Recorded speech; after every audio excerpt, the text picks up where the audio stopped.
Hi guys, welcome, I'm 𝗦𝘂𝗃. Today I have the honour of showing you the soon-to-be-released PA28 161 Warrior 2 from Just Flight from Microsoft Flight Simulator. This is Just Flight's third GA aircraft for Microsoft Flight Simulator, and I can confirm straight off the bat that the PA28 161 Warrior 2 adheres to the same high standards and levels in both quality and detail as did the Arrow, which I purchased at release. However, this is a beta version and not an example of the full and final release. I have run into numerous issues which I will include in another video just to ensure that the devs get a chance to look at them and rectify any problems before release. I will further add that some of the issues that I encountered could actually be attributed to Microsoft Flight Simulator or the 𝗦𝘂𝗃𝗍𝗆 or Bravo controllers which I was using during the recording of this video.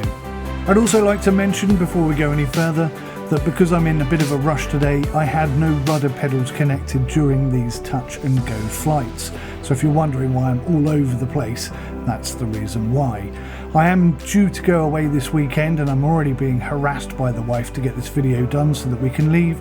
So unfortunately, this won't be a full flight review today. It will instead just resemble a first look video, as the internal systems will not be included until a later video as well.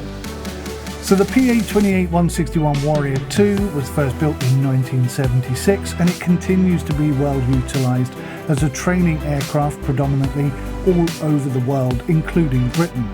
This is probably due to its low initial cost and ongoing maintenance cost as well. That's thanks to the fixed and non-retractable landing gear and the non-adjustable prop. But mostly I think it's due to its smooth and easy to learn flight controls.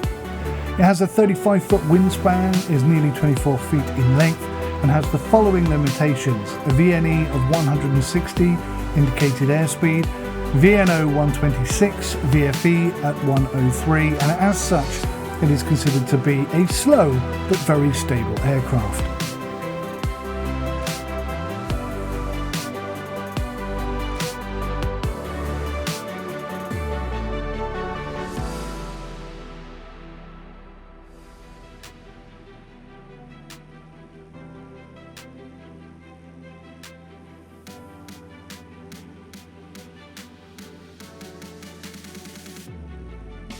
Inside the cockpit we can see that the attention to realistic detail has been observed in this 40-year-old plus aircraft, as it has been weathered over time, and that's something that I definitely appreciate.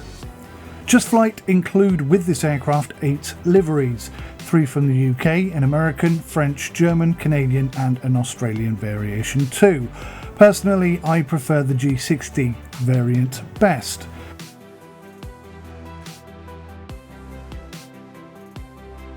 Moving from the left to right on the main panel, we have the EGT, the exhaust gas temperature indicator, the ASI, the attitude indicator, the altimeter, the annunciator test button and lights, which I don't think are working properly at the moment, the VOR1, the ILS indicator, the ADF indicator, the turn and bank indicator, the horizontal situation indicator, the VSI, the VOR2 indicator, the nav, GPS switch and a low voltage warning light.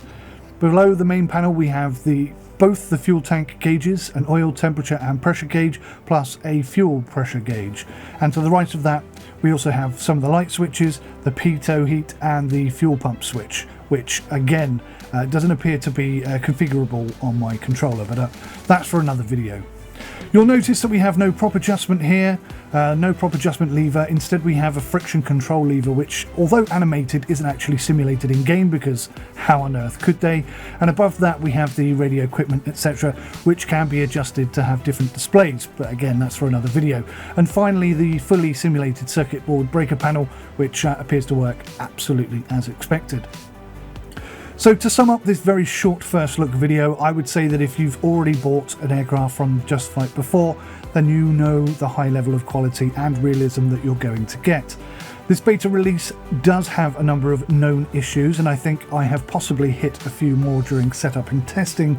So I will be making another video to follow up on this one, which will hopefully identify bugs with this beta version of the Warrior to the developers so that they can resolve it. Or perhaps maybe it will allow somebody or the devs to indicate some mistakes that I have made, or even possibly identify some issues with Microsoft Flight Simulator and or the Honeycomb controller, and I can confirm that I have actually found a few issues with that as well. But all of that is for another video when I get back next week. So all in all, the Warrior is shaping up to be yet another GA masterpiece from Just Flight.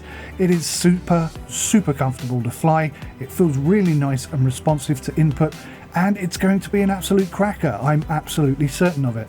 I'm also sure that any issues that I have encountered will be resolved promptly, and if you have any specific questions or things that you would like me to address in my next full look video, then please do let me know in the comments below. I'll be testing out the flight mechanics and the landing mechanics, the damage mechanics. There's also some spark plug fouling and stuff which doesn't appear to work properly at the moment, but again, that's all for another video. This is just a first look at this wonderful aircraft, and hopefully it's enough to whet your appetite. Thanks for watching. I'll see you in the next one. Take care. Goodbye for now.